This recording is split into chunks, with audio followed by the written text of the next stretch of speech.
Okay, here we go. Hey guys, Xyrage here, and welcome to Ghosts of Tabor. Here are 10 things I wish I knew when I started Ghosts of Tabor. If you enjoyed the video and you learned something, leave me a like, sub if you want to see more. Now grab your favorite drink, sit back, and listen up for tip number 1.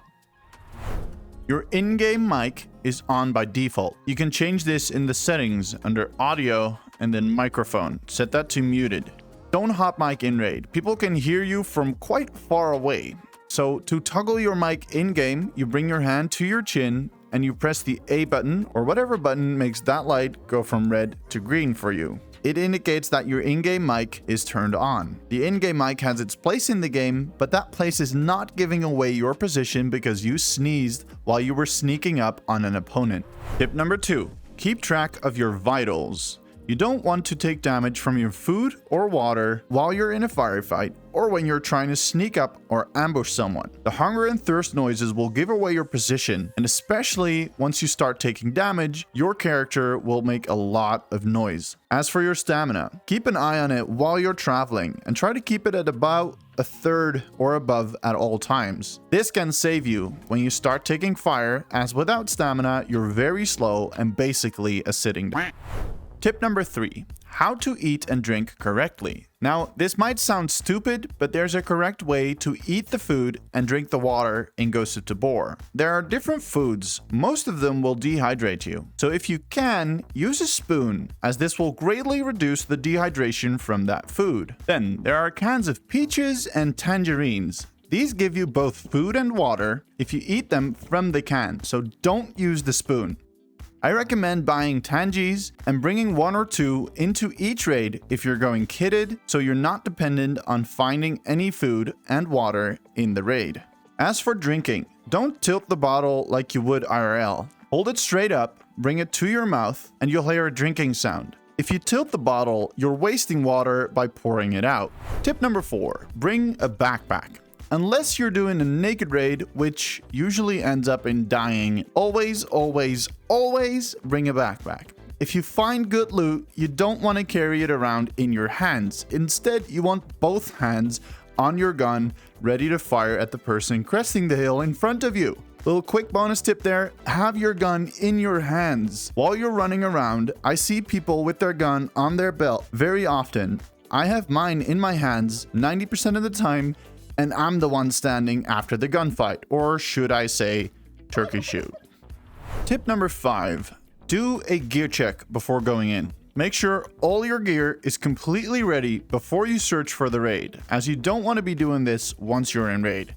Your bag needs to be packed with the right equipment, bandages, stims, energy, water if you're taking 1 shot for energy, food, grenades, and extra ammo. Make sure you've refilled all of your mags. I've loaded into a raid many times with half-empty mags. While it makes for a fun challenge, I wouldn't recommend doing it. And probably the most important thing to check, chamber your gun.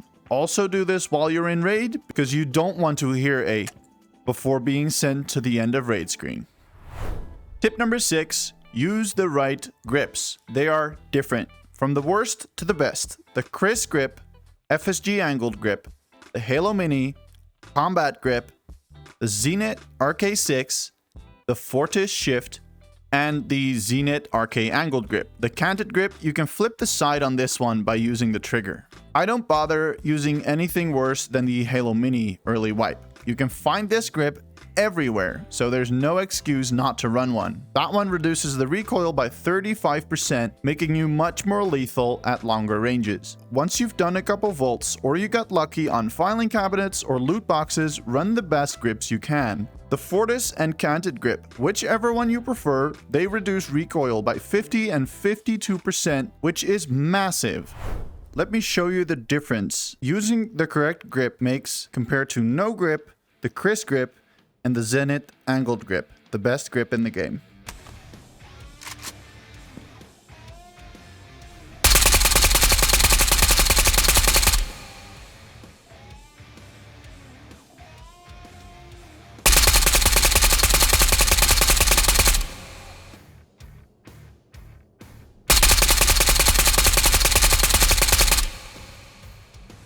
Tip number 7, mag palming. All magazines allow you to mag palm, except for the drummies and the really big calibers. You grab one mag from your pouch with trigger, you grip the mag in the gun, you're now holding 2 mags, insert the new mag in the gun and put the old one in the pouch. This way, you'll be much quicker swapping mags, and you don't have to leave the pouch open for an extra mag in your vest. But sometimes this isn't quick enough, and if your gun supports it, you can use the mag release to quickly drop a mag and insert a new one. This is even faster, but you'll be dropping the mag rather than putting it in your pouch. This can be the difference between life and death though, so I recommend practicing both mag palming and using the mag release. Tip number 8. How to throw grenades. When I started Ghosts of Tabor, I threw grenades like a baseball, overhand throw for distance and underhand for precise placement. However, that's not very precise at all. I throw them like a dart rather than overhand or underhand, and I find it much easier to aim the grenades. You can practice throwing grenades in your bunker, at the store, or bring a full bag into a training raid and explode every phoenix you can find. Tip number 9. The virtual gunstock. Ghosts of Tabor features a virtual gunstock that will simulate the buttstock being against your shoulder. If you're freehanding, this allows you a ton in landing those long distance shots, since the hand closest to you doesn't have much effect on where you're aiming. You can extend your other arm after grabbing the grip and be very precise.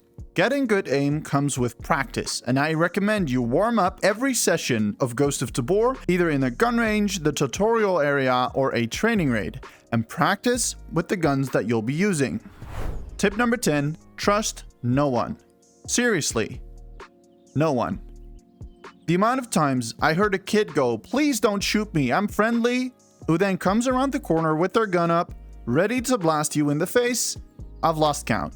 Something I didn't know though, and I found out the hard way, is you can grab the gun off of someone else's belt or holster, meaning a Timmy who doesn't look that dangerous can walk up to you, grab your gun, shoot you with it. Probably one of the most frustrating ways to die in Ghosts of Tabor, so don't fall for it. And that's it. If you made it to the end of the video and you learned something, leave me a like, sub if you want to see more, follow me on Twitch to catch me live, and I will see you on the next video.